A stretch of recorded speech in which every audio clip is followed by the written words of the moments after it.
In the name of the bill collector, Chicago crackhead, and holy shit. Lord have mercy. Prepare me for this sewage leak flood of slander that is about to come towards this doo-doo forsaken book. And when I mean doo-doo forsaken, I mean Stinkology #1 bestseller from New York's finest subway sewer lines with deep fried rat hair and cockroach leg a la Meunier. This is not the Acts of Dante. And no, I'm not talking about Dante's Inferno. I'm talking about Dante, the damn Teenage Mutant Ninja Turtle, because we talking about sewers. Shout out to Master Splinter. Squeak, squeak. This is merely a confession. A confession about the worst OG62 book that I have read. Okay. This is merely enlightenment for the people.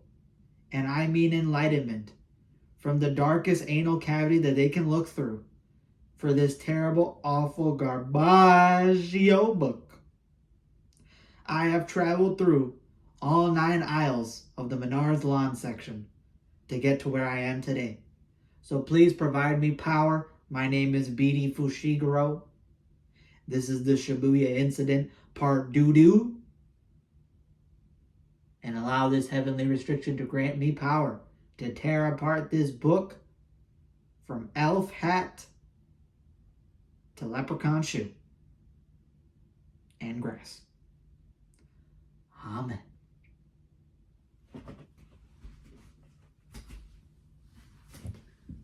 Will the real Stink Shady please stand up and get ready for the evisceration of this book? You heard me. This is the worst OG62 book that I have read, so get ready for this review and rant.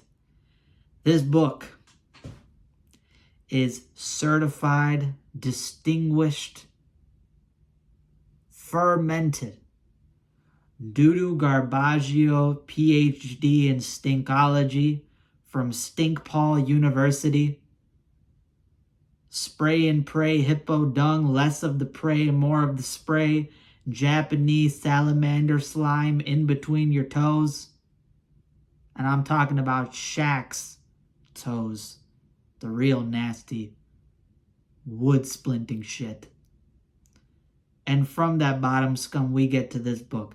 This book is a nothing burger, a rotten nothing burger. How do you rot nothing? You're going to find out when you read this book. This book, if I were to take this book and toss it just mere feet away and it were to land on either the climax, page 84, or the twist ending, the void of stupidity and lack of logic and lack of anything happening would cause a black hole singularity to form upon the universe. And it is this black hole singularity that represents R.L. Stein's asshole in which this book was extracted from. He shit out the pages, rinsed them out in the toilet water, and put them on paper, and then made me read through that shit. This book would cause Stevie Wonder to take his hearing as well. This book would cause Stephen Hawking to do the cha-cha slide away from the pages. This book would cause Beetlejuice to start reciting Shakespeare. Because only that could be more logical than finishing this book to completion. Even Goosebumps completionist had to change his name to Goosebumps Did Not Finish This after opening up the first 20 pages of this shitter. This book is terrible. This book is awful. Stein, you never should have wrote it. Why does it exist? And worst of all, why is there a damn sequel in the modern age? Who greenlit that? We're going to get to it, y'all. But let's get on with the review. But first, it is communion, and we got the holy Baja Blast to cleanse the exorcism of Anna Doodoo Bell II. So let's do that. I don't think you're supposed to drink holy water or holy Baja Blast, but shit, I need it. I'm gonna exercise whatever the hell is going on in my brain. Exercise the last brain cells that are left in there after reading this crud. And I'll save some for you too. You want to sit? You talking about cooties, bro. Did you read the book? Just take the herpes, bro. It don't matter. Anyway, this book that we're talking about today is Revenge of the Lawn Gnomes. Of course, you could tell by the title. This book is the worst OG62 book I have read, y'all. This is the worst OG62 book. Mind you, I've read Barking Ghost. Mind you, I've read Go Eat Worms. You know what I mean? I've seen My Best Friend is Invisible TV episode. I've watched the Go Eat Worms episode. I've seen the Teacher's Pet episode. Okay? I've read and seen some crud. Some straight doggy doo-doo. I read Revenge Are Us, which is not from Series 2000, but, you know, I've seen bad stuff. That's what I'm saying. And listen, man. As of right now, this is the worst book I read in OG62. So let's get into the plot synopsis before I start tearing this thing apart, all right? What is this plot about? So you have this kid named Joe and his sister, who I think is named Mindy. And it starts off with them playing a game of ping pong.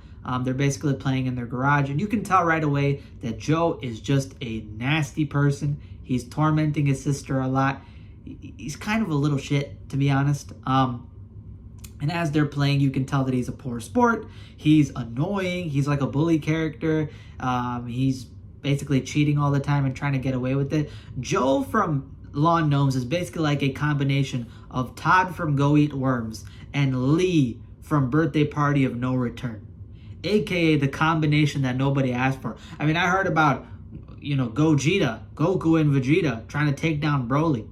What terrible combo is this supposed to take down? Is this combo supposed to fusion dance and take out and lobotomize the last piece of my brain after reading this book? Is that the goal? Because if so, Kamehameha. All right, you won. You won. Kaioken times 1,000. You won. Super Stainer 3. Super Stain God. Super Stainer God. Blue. Well, in this case, Super Stainer God Brown in that case. Okay? You won. Joe's a bad sport. He's not really a good character. And then you get introduced to Moose. And Moose is the son of the neighbor, Mr. McCall. Moose is a Neanderthal. He is a giant ape of a man. A kid. Stupid. Just, like, I'm talking about a straight monkey brain person, bro. He's not smart. Zero brains up there. All brawn. All right? Classic stupid dumb jock character. And they're both equally as tormenting towards people, all right? They're not good people, not good characters, all right? I'm pretty sure that the monkey on Dr. Eek's cover from GYG probably got more brains than this man. That's all I'm saying. But anyway, you know what I mean? I'm just saying it just Invasion from the Big Screen, GYG. I'm betting on King Kong to have more in his dong than this man's dong. Anyway.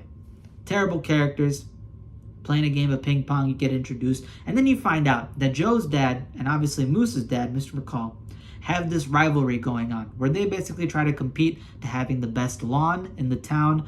They buy a lot of ornaments, they grow really great vegetables, tomatoes, fruits, stuff like that, and they're always in competition with each other. Mr. McCall is ex-military, very sort of organized, kind of like that one mean neighbor, get off my lawn, that kind of guy. And he's basically trying to compete with Joe's dad to win this garden competition. Is the garden competition an important plot point? No, it's just sort of a subplot that exists in the background, and they're basically competing for that. And you find out that they're very much obsessed, all right? They treat these things like their babies. They treat this lawn more importantly than they do their own family at times. And what ends up happening is after they get into some kind of like miniature beef with each other because, you know, Joe has this dog. I think his name is Buster or something. I forgot the name of the dog, but it's a Rottweiler. And it heads over to Mr. McCall's lawn, starts digging up stuff, and he's adamant on making sure that dog does not ruin his chances at the gardening competition and ruin his lawn in general. And, you know, Joe's dad's making sure nothing happens and making sure they take care of it. And then what ends up happening is that Joe's dad decides, you know what, let's go buy some more lawn ornaments. And right away, Mindy, I think her name is Mindy. Mindy and Joe basically are like, oh, brother, this guy wants to buy more lawn ornaments. He's already got more lawn ornaments than Meyer has in stock. He's got more lawn ornaments than Menards could possibly order within the next 10 years of supply and demand. That's basically what's going on. And he's like, you know what? No, we need more. We're going to find something. And we're going to find something that's going to make us stand out and make us really on top of Mr. McCall. I'm going to put that as figuratively and literally because for some reason they got this weird bumping chest action relationship going on between each other. We're talking about Joe's dad and Mr. McCall. Whatever fan fiction y'all already have written out there or have not written out there yet, this is your avenue. Joe's dad basically heads over to their friend. Their friend is this lady who has her house, and she has all these lawn ornaments there in the basement in the house and stuff. And Joe's dad is a frequent customer there and buys stuff. And he finds these two lawn gnomes. And these two lawn gnomes, 3 foot tall. They look kind of cute, but look kind of strange in the face.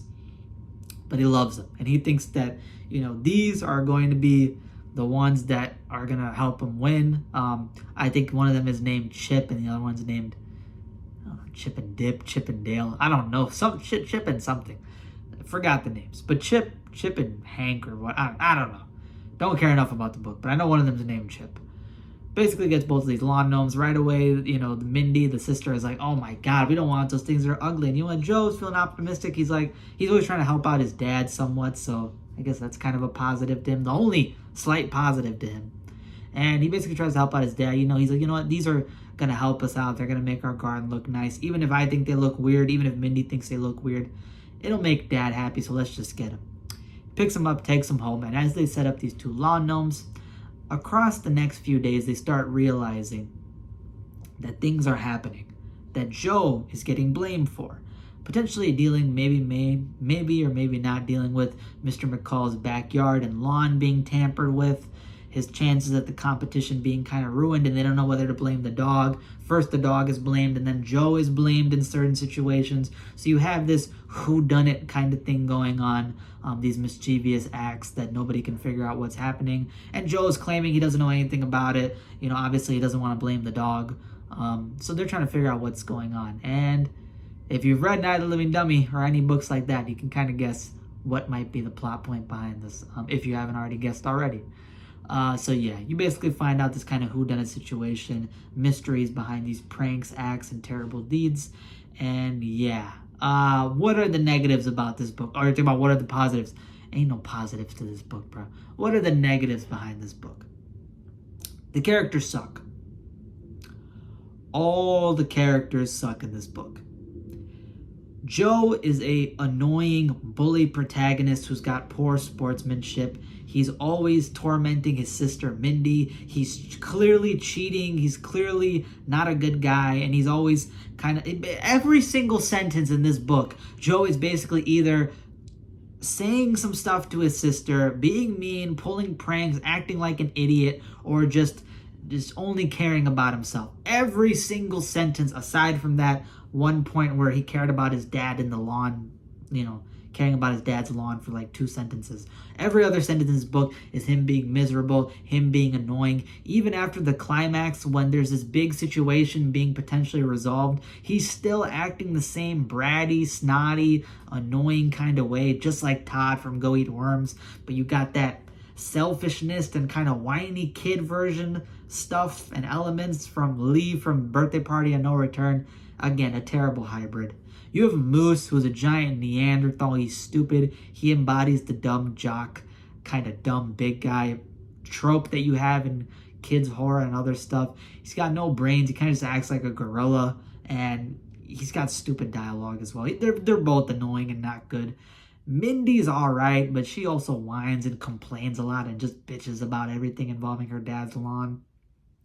Mr. McCall is okay, I guess. He just plays a mean neighbor. He's all right. The dad and him are kind of charming in a little bit of a way, but it's like they're mostly just, all the dad cares about is the lawn. They just keep talking about lawns and lawns and lawns and lawns and lawns. I feel like Mark talking about jungles from Shrunken Head. Here's just lawn, my lawn, my lawn, my lawn, my... Come on, bro. That's all they talk about. That's their only characteristic, and it's just a one-note pony throughout the entire story. And my biggest problems with this book comes from the fact that there is nothing but fake outs for 84 pages straight. This book is like 100 and something pages, a little bit like 10, 15, whatever, 18 pages over like 100 pages. Again, a little bit over 100-page book, and 84 pages is fake out and nothing happening. Basically, all these mischievous pranks and stuff happens, and until page 84, there is no concrete answer, no encounter, no action as to who's doing it, even though it's so painfully clear and predictable as to who the villain is and what's actually going on. Again, if you read Goosebumps, if you read Slappy, if you read Puppet People, if you've seen other kids' horror stuff, you know where the story's going. And it takes 84 pages for Stein to get to the point. To get to the damn point. I keep clicking this pen, nothing's coming out. To the damn point, Stein. It takes 84 pages of nothing but fake outs, meaning almost 80% of this book or more is nothing happening throughout. 80% of this book is nothing happening. Just fake outs, just annoying character banter, Joe being a complainer. There's like 2 or 3 chapters of "you gotta believe me" coming from Joe, which is like, oh, fucking brother, dude. Come. Stein, you will be found with firecrackers in your mailbox. Do not open that, please, for your own sake. Even though I sent it, or maybe I didn't. I don't know. I'm not gonna clarify that, dude. You gotta believe me with Joe. You got 84 pages of nothing but fake outs. You get to the climax. In the episode of Lawn Gnomes, which I saw, they're much more creepier. They're alive from the beginning. They got more action. They got powers. In this book, when you get to the Lawn Gnomes, okay, kind of spoilers, but it's in the damn title. When you get to the Lawn Gnomes, their motives for taking down the kids and being mischievous, like in the episode, they're like talking about how like they want to crush the kids, hurt there's hints that they want to hurt people. They pose a threat. They want to injure and hurt people. These gnomes, there's this big climax scene involving potentially, maybe or not, like a giant army of a certain villain, and they may or may not just want to tickle the main characters, tickle them, jump on their bellies like trampolines, do yoga with them. Like, they pose zero threat level. And the beginning to the climax scene involving a basement was initially quite creepy. I was like, ooh, this is kind of eerie. It's kind of, this might be start getting good. No, doesn't get good. They pose zero threat level. They want to tickle and play with the villains. The paws, bro. Like, it's no threat level. It's not creepy. It's not scary. It's just straight doo-doo garbaggio writing. I promise you, bro. Stein was writing the book like this. He's looking like this. He's you ever seen that meme of the guy on the whiteboard going like this, like just pointing to random facts that don't mean anything? That's Stein when writing the book. He wasn't even looking at the whiteboard. He was going, and then the editor's like, okay, all right, just lay off the weed, bro. But yeah, I got you. Seriously, put down the blunt, bro. No, I got you. I got you, Stein. We gotta hide that bong for real, bro. No, I got you. That's how this book was written. It's like, dude, what? Why did Stein feel the need to write this book? It's literally Night of Living Dummy tropes, except done worst, with annoying characters, zero threat level. Slappy is more threatening than these lawn gnomes in this book. When people are praising the lawn gnomes, they're probably praising the episode. That's probably what you remember. The book, they're not threatening at all. They pose zero threat level. They just want to play and do mischief with the kids. And the twist ending to this book,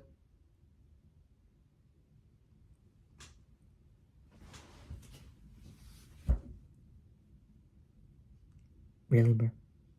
Right, really? For those of you who read the twist ending, you know what it is. If not, go reread it. Or go to the wiki and reread it. I thought this shit Sunday got to the last scoop. And then a Booty Flakes cherry flake gets flicked onto my plate with that twist ending.